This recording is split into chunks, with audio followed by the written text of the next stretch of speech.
If you've been around for a while, then you know how much I care about financial freedom for all. One thing that often gets in the way of that is debt. That's why I'm happy to announce that I've partnered with an amazing organization called Juno. Juno helps you get lower interest rates by using the power of group negotiation. It is a completely free resource that you can use to secure lower interest rates on new and existing student loans. Head to the link in the episode show notes to find out more.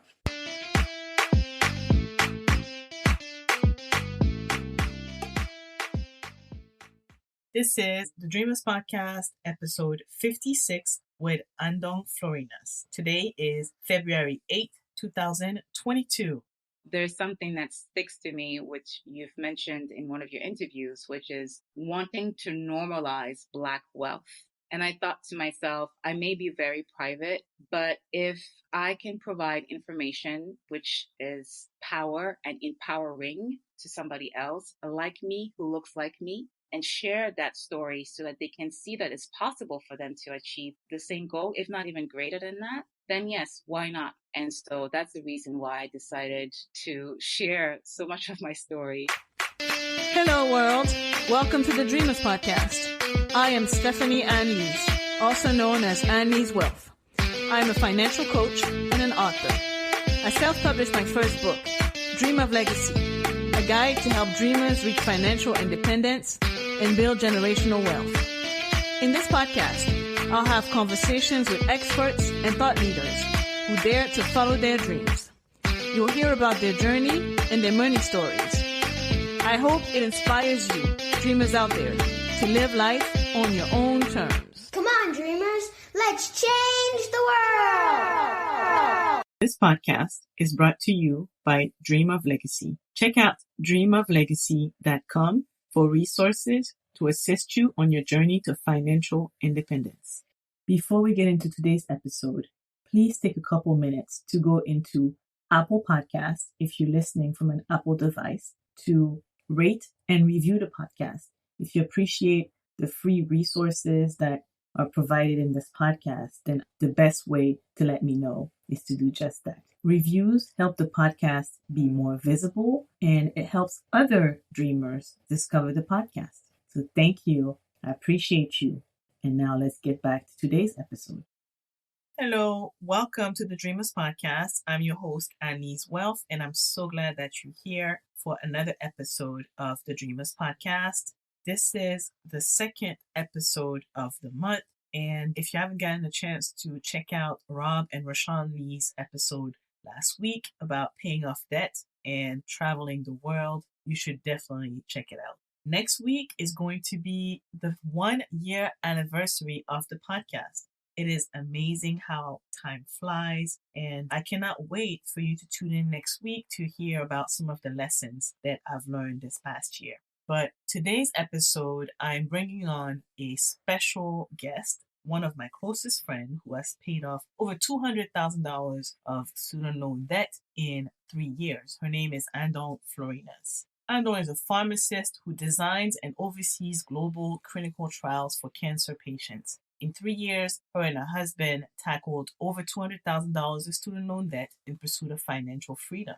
They are now working towards reaching financial independence to buy back time and focus on pursuing their passions. In this episode, Andong shares the number one lesson she learned graduating during the Great Recession and how she increased her salary from under $40,000 to 6 figures. She shares the methods that her and her husband, Stelios, used to pay off this huge amount of debt in a short amount of time. Some of the mindset work that she did so that she wouldn't adjust to lifestyle creep. And she talks about the importance of accountability on a debt payoff journey or financial freedom journey. It was such a good conversation. I hope you enjoy it as much as I did. Here is Andong Florinas. Andong Florinas, welcome to the Dreamers Podcast. Thank you so much for having me. I'm excited. Can you tell listeners a little bit about you and what you do? Yes, sure. So about me, the middle kid of 5 beautiful children to my parents. We are from Cameroon. We lived around the world growing up, which opened our eyes to different cultural settings and backgrounds, and it shaped who we are today. I am married. My husband and I live in California. And I am a pharmacist by training. And currently I work as a pharmacist in the pharmaceutical industry. And I design and oversee clinical trials for cancer patients. Can you share an early money memory that you have and how it impacted you? Being broke. So in the Great Recession of 2007, 2009, I graduated from university with my undergrad in 2008. So right after that, even though I had my biological science degree, I was unable to find a job. And that was scary because I didn't have much to begin with. For a while there, I was unemployed. I could not pay any bill, which meant that I had to live with family members. Thank God for them. But nonetheless, that feeling of not being free to do what you need to or even pay your own bills was weighing very heavily on me. I did find a job through my aunt, but unfortunately wasn't in line with my profession. So I was a customer representative at a call center for 6 months, working night shifts from 7 p.m. to 7 a.m. It was horrific. I would never forget that experience, not just even being able to just live on my own. And I felt like I wasn't thriving pretty much. And that early money memory of just not being able to be financially independent has stayed with me to this very day.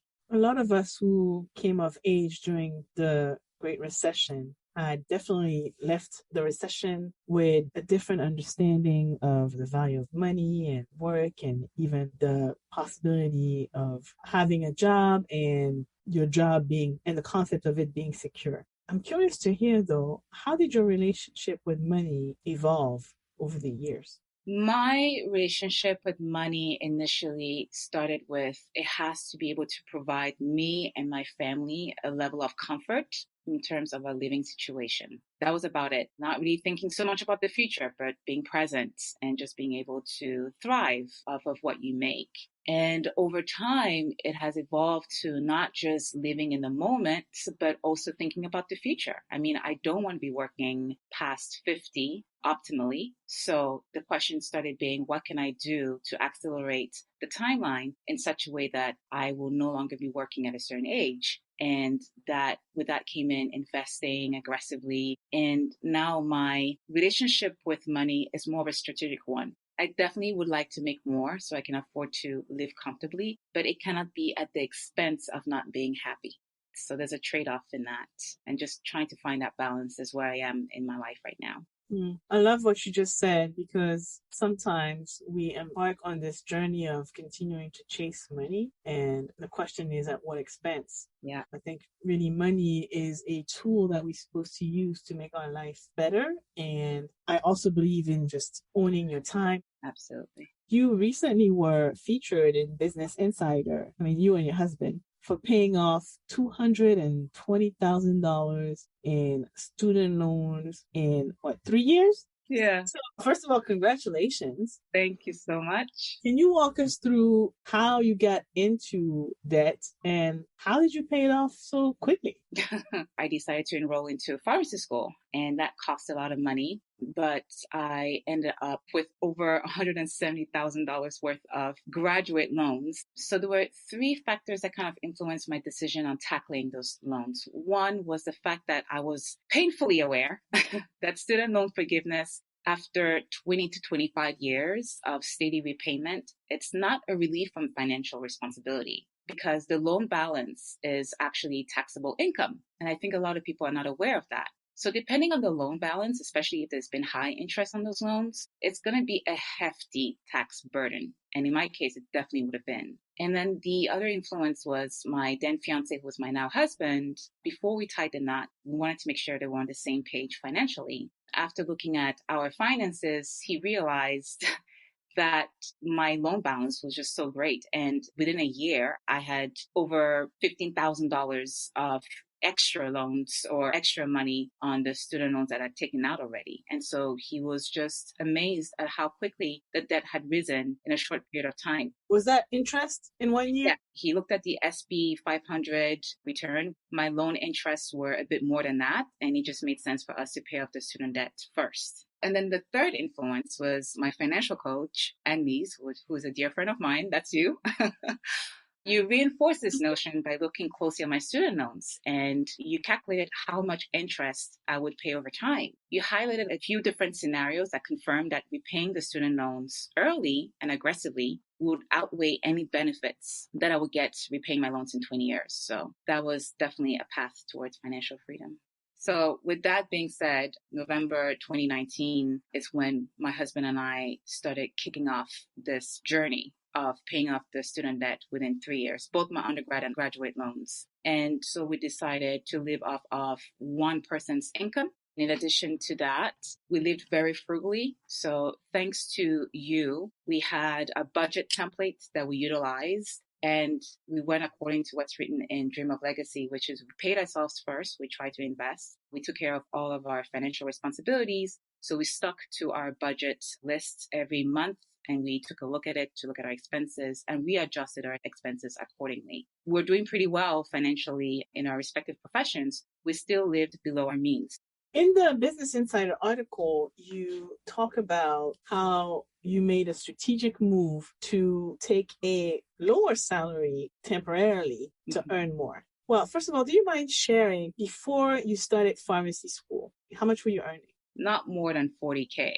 So you were making less than 40K. You decided to go to pharmacy school. So you went to pharmacy school for 4 years, and then you knew that by getting this degree, you would come out and make 6 figures. Yes. But I would like for you to talk a little bit about your decision after pharmacy school. Actually, I'll let you take it from there. So after pharmacy school, I decided to go into a postgraduate program, which is called a fellowship, so I could get into the pharmaceutical industry. That's a 2-year program. And I knew that of all the different pharmacy settings that exist out there for us to practice in, I knew that the pharmaceutical industry would provide the highest earning potential in my career. So I chose the fellowship program as a means to get my foot in the door of the pharmaceutical industry. So at the time, I was not earning 6 figures at all, but the sacrifice was required in order for me to increase my salary exponentially in the pharmaceutical industry over the years. It shows the power of delayed gratification. You could take this job right now, the 6-figure job right now, or you can go, quote unquote, sacrifice 2 years. I think in the article, you said you were making $60,000 in your fellowship program. Right. Knowing that you would leave 2 years later earning at least 40% more of what your offer would have been. Absolutely. And that includes stocks as well, which is one good thing that the pharmaceutical industry offers its employees.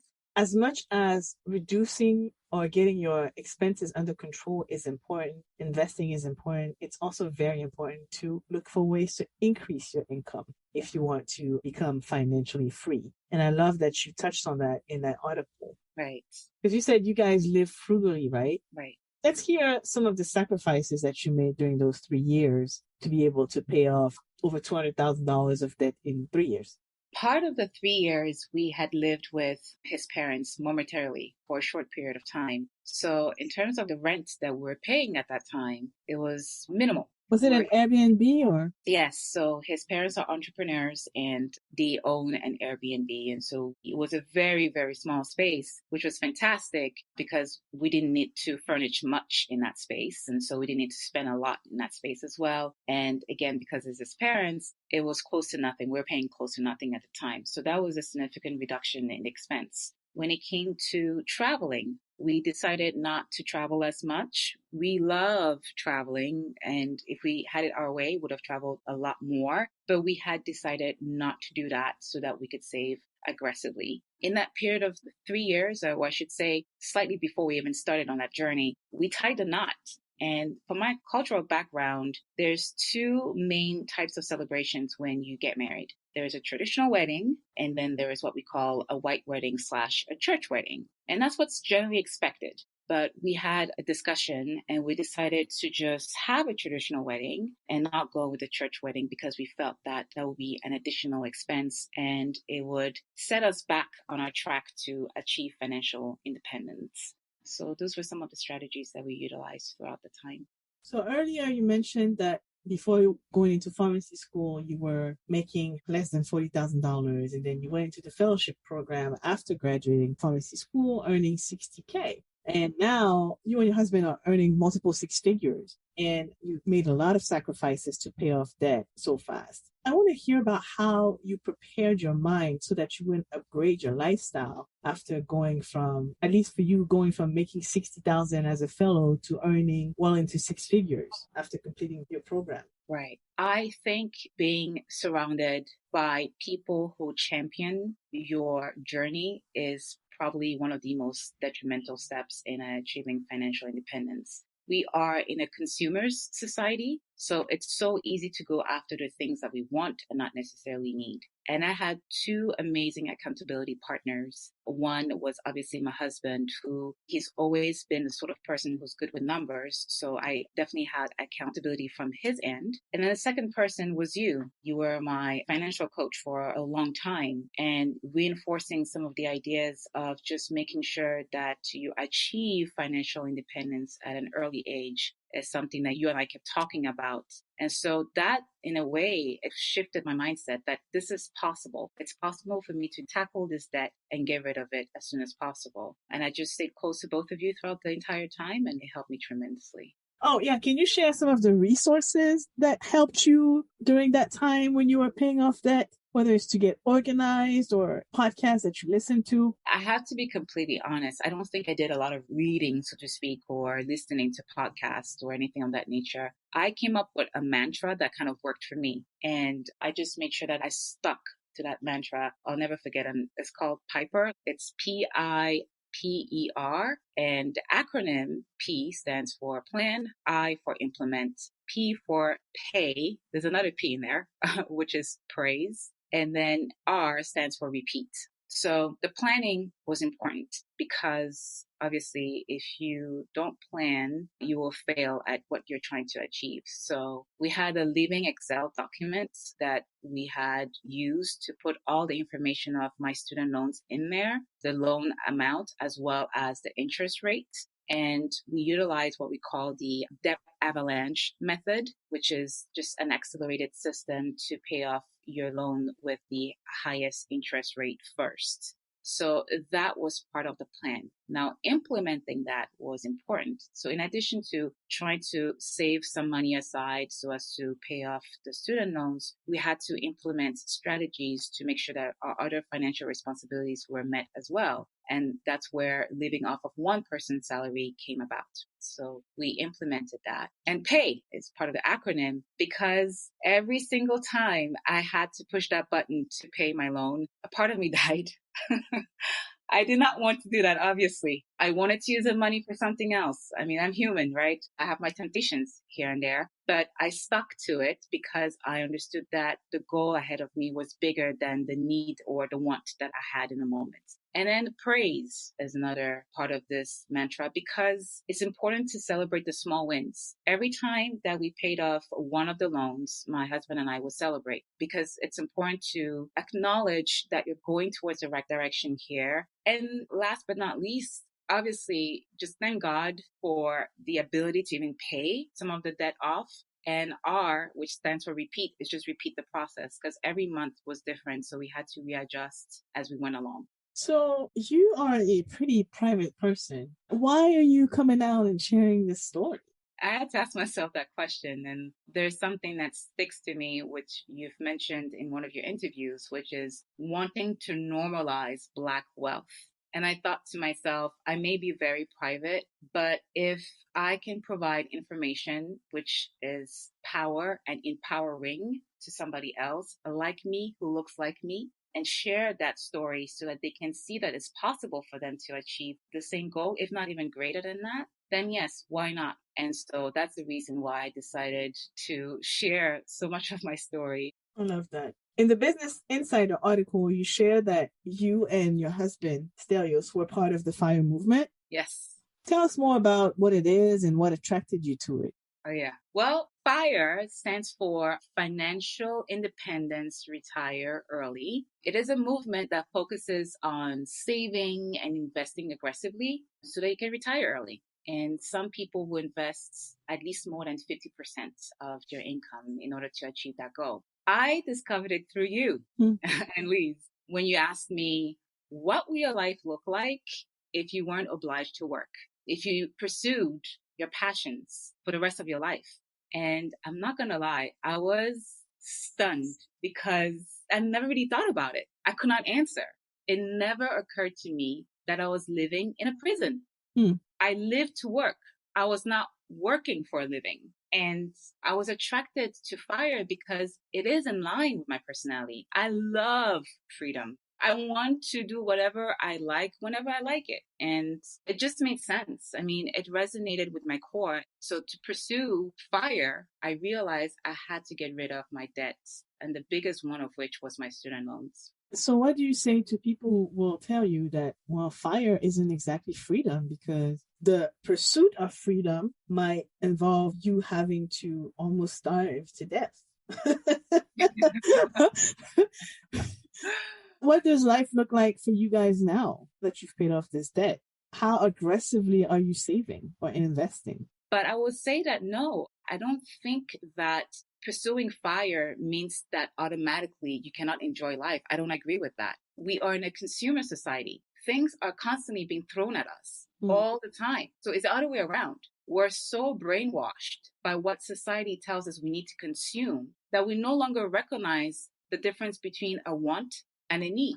And so if you live below your means, it's really just about readjusting your mindset and understanding why you're doing it. In my case, like I said, and my husband's, we want to be able to live a free life and just pursue our passions in the near future. We want to be young enough to be able to pursue those passions. And as a result, it doesn't seem like we're missing out on anything else. We're actively working towards a goal. So yeah, I think it's about mindset for me. Right now, you guys still live on one income? We still do. You and your husband, Stelios, both work full-time jobs. You make a good living, but you share with me that you were actually in the process of getting a side hustle. Yes. Tell me more about that. I want to get a side hustle to achieve FIRE, obviously. And one of the ways of achieving FIRE is to save aggressively, but also increasing your income, right? So that is the reason why I am pursuing a side hustle, is to increase the earnings that I have every year and hopefully invest some of that towards our FIRE number. So what's the side hustle?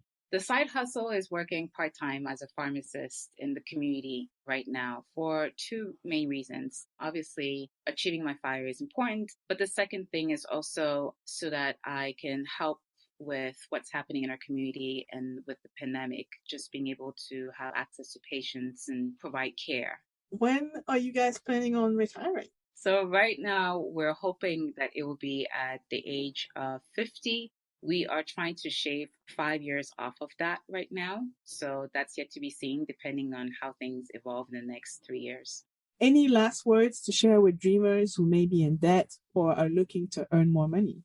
If there's one thing that I would take back is the fact that I deferred on my loans. After I graduated from pharmacy school, I was given a 6-month grace period where I did not need to make any payments towards my loans, so I could become more settled financially before I start paying on my loans. So I took advantage of that. And when I was in my fellowship program, my 2-year fellowship program, I deferred on my loans yet again because I felt like I wasn't making enough money to hit the interest or the principal of my loans. Well, I accumulated over $50,000 worth of debt as a result of that decision. So if I could go back and change things, I would say I would try and pay off even the little that I had at the time with the little that I was making, because that could have changed things drastically for me. So please do not put off paying off your debts, even if it looks like it's huge and you feel like you'll never be able to pay it off. It is possible if you have a plan and if you have the right environment that encourages you to look at your debt and pay it off as soon as possible. And while you guys were paying off debt, were you also investing? We took advantage of tax advantage retirement accounts. My husband took advantage of Roth 401k accounts all the while that we've been married. I changed my plan from a 401k to a Roth 401k now, and we both have health savings accounts. So we've been doing that. And we've also been investing in ETFs and low-cost index funds. So that is what we've been trying to do so far. And I would say the other thing to maybe think about is having a personal finance coach, somebody who can help you along the way of making financial decisions for the future. So, Andong, I'd like to end the interview with a round of rapid-fire questions. You can just respond with the first thing that comes to mind. Tell me about a book that changed your perspective on life. The Secret changed my perspective on life because self-talk, or at least the thoughts that you allow to stay in your mind, have a way of controlling your life. So what The Secret allowed me to realize is that I have control over my thoughts. I have control over my life. And the things that I tell myself, the things that I want to manifest in my life can be done through certain techniques, which are in the book. And as a result, I've been able to use some of those techniques while paying off my debt. And I intend to do so as I embark on my next phase in this journey. What's one thing about money you wish you could tell your younger self?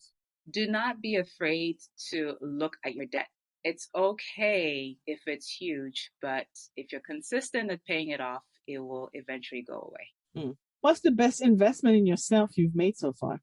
Going to pharmacy school. Fill in the blank in 3 words or less. Money to me is a stepping stone. What do you want your legacy to be? The impact I've had in my community. Well, Andong, it's been a pleasure having you on the podcast. Can you tell listeners where to find you? Yes. So everyone, you can find me on Instagram. My handle is Dongfac, DONGFAC. But I also dabble with dancing. So if you wanted to check out my dance Instagram page, which is FitAfrique, spelled FITAFRIQ, feel free to do so. Looking forward to answering any questions that you may have. All right. Thank you. Thank you so much. It was a pleasure. Likewise. All right. That was Andong Florinas. I hope you enjoyed today's episode. If you want to hear more about her story, make sure to check out the Business Insider article in the show notes. And next week, coming up on the podcast, is going to be the 1-year anniversary. Make sure you tune in for that.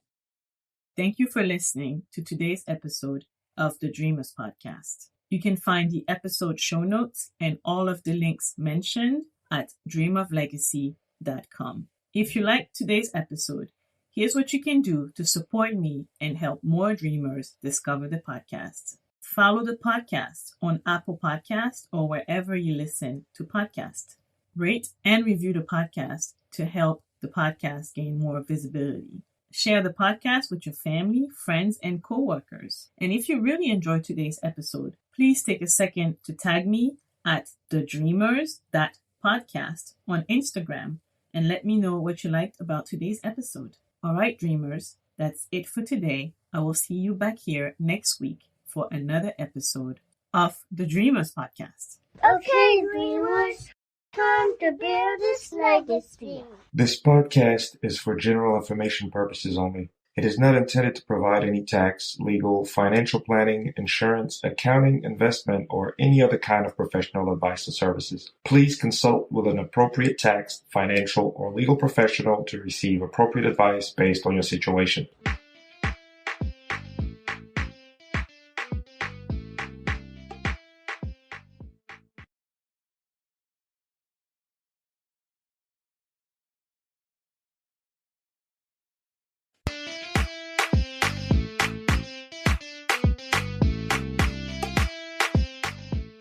Sunday, Skincare Day, is one of the ways I keep my sanity in these crazy times. Dreamino is an all-natural, Black-owned skincare brand carefully handcrafted by parents who could not find the proper care solutions to address their family skin problems. All Dreamino products are made of organic and high-quality ingredients, meticulously chosen to give your skin the smooth results and the glow it deserves.